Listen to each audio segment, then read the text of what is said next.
Solitary confinement, a system that seeks just punishment for those guilty of unlawful behavior. In the 1950s, the correctional philosophy was changed from seeking to punish victims to the idea of rehabilitation, which means to reform the victims so that they will not commit crimes again after their sentence is finished. Is incarceration successfully rehabilitating offenders and reforming them not to commit crimes again? This is a question in which every taxpayer should be aware of.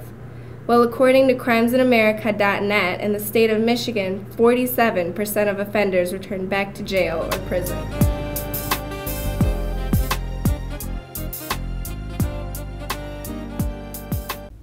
I was charged with first-degree murder and attempt murder, carrying a concealed weapon. I was incarcerated 4 times. I did 33 years.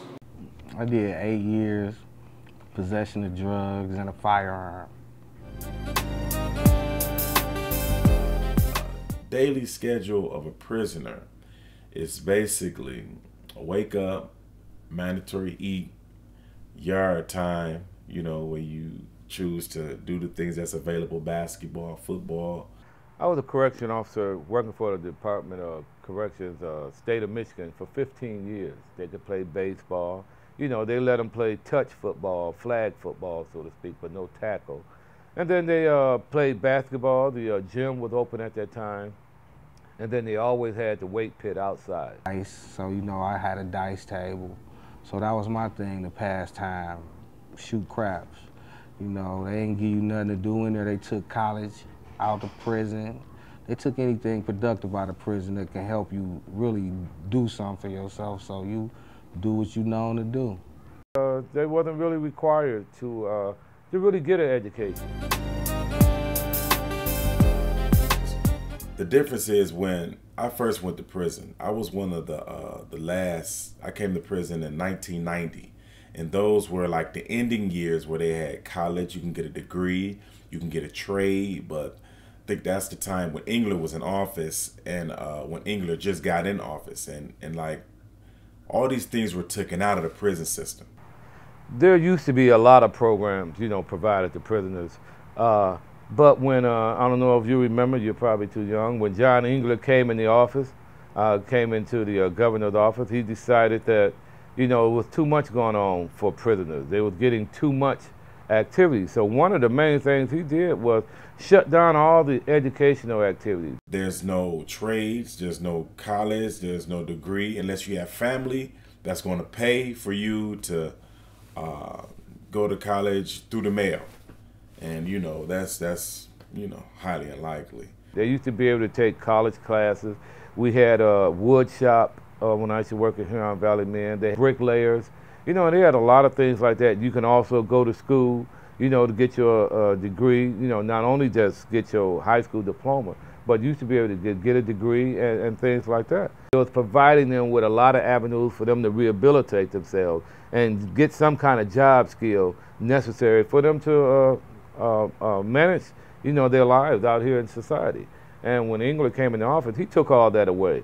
And the only thing that Engler said that the corrections had to do was provide those who didn't have a GED the opportunity to get a GED. But after that, it was it. Only thing you could do is play basketball, lift weights, and run the track. But right now, prison is set up whereas you can do 10 to 15 years in prison and just play and come home. I mean, what they have in prison for you now, they have basketballs, they have baseballs, they have checkers, they have all the games in the world. There's not one prison you can pull up to that you won't see at least 5 to 6 basketball courts. There's nothing or no money put into the prison so that would put us in some type of program that would have you ready to be productive in today's society. There's nothing like that. I mean, they have NA for people who maybe was on drugs, but people like me, I wasn't on drugs. So what's NAAA gonna do for me? Some counseling, if you got a violent crime, you'll go to assault of offenders. If you got a rape case, you'll go to some raping class. You have to change yourself, see deep down in the person who you are, and, make a change for yourself, like a lot of people did. But as far as,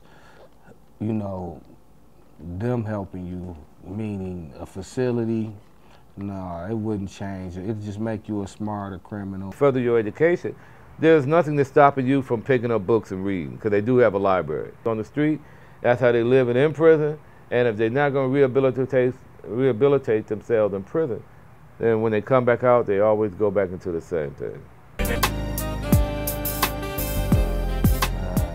When I was released from prison, they sent me to some hotel, you know, to stay. I ain't stayed one day. And I drop them off at one of those sleazy motels in Highland Park, and what the state used to do is give them, it was something like $375, I don't know the figure exact. And what that did, it paid for you a 2-week stay in the motel, which left you $125 in cash. And what the department basically say is that, hey, good luck. But they sent me to a little hotel with a whole bunch of drug addicts, you know what I'm saying? And gave me a check for about, you know, after 8 years, they gave me a check for about $160. It's basically like you're on your own. If you don't have no family support, that's all they used to do. That's when I worked for the Department of Correction, and I don't think things have changed. They give you a certain amount of money, a 2-week stay in a hotel, and about $125 in cash, and tell you, good luck, stay out of trouble. In my case, when I was released from prison, I actually had no resources whatsoever.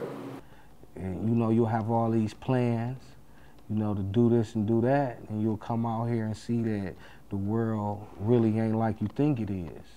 And you know, it's just like it'll distract you, it'll make you think different. Like, you know, it'll switch your whole plan up. You would come home thinking you about to get 2 or 3 jobs and find out, man, they ain't hiring, or you done filled out 20, 30 applications and you can't get a job. Now you frustrated and you don't know what to do. Your plan ain't going right, and next thing you know, you doing the same thing and you back in prison. Not when it comes to really to the job market. And the reason why I'm saying that is that, especially during this time, you know, economic time, things are hard. Everybody feel like everybody who is a decent, honest citizen should be the one progressive. And so that I'm not an ex-con, but you're an ex-con. But they feel like, well, you committed a crime against society. We don't care that you did your time. If I want to hire somebody, they're looking at, well, why are you hiring him instead of hiring this person over here? This person have never committed a crime. The number of times I've been in prison, I had basically exhausted any hope. You know, when I went to put in that application, I was basically told at 58 years old at the time, I got 1 foot in the grave. Who's going to hire me? Okay, what I'm doing now, I'm a commercial baker for On the Rise Bakery. I'm a supervisor here. And had I not got this job, I did have a janitorial job. And that was at minimum wage. And I wouldn't have got that job if I didn't know a guy that I was staying with that knew somebody. I'm one of the, I would say, fortunate ones. I have my own business, and I ran into a lawsuit, and I took the money from my lawsuit and I invested in me a transportation vehicle. And now I'm an owner-operator, and I do expediting for a company called TST. Trust me, this is what we trying to do at the On the Rise Bakery, is show that you can get a bunch of guys that had felonies, that were ostracized from society, and we changed our life. We are human, and if given the opportunity, anyone can change. If I didn't have my lawsuit money, man, I'd probably be back in prison. You know, we just typical people just trying to change our life, trying to serve our community, and trying to take care of our family and live within our means. But it is a little unfair as to how they treat ex-con when they come out. What are you doing now currently? Still looking for a job. I'd have been through everything that'll bring you down. I done laid, I done prayed in the cage full of rage. I can see myself under the ground. Through my life,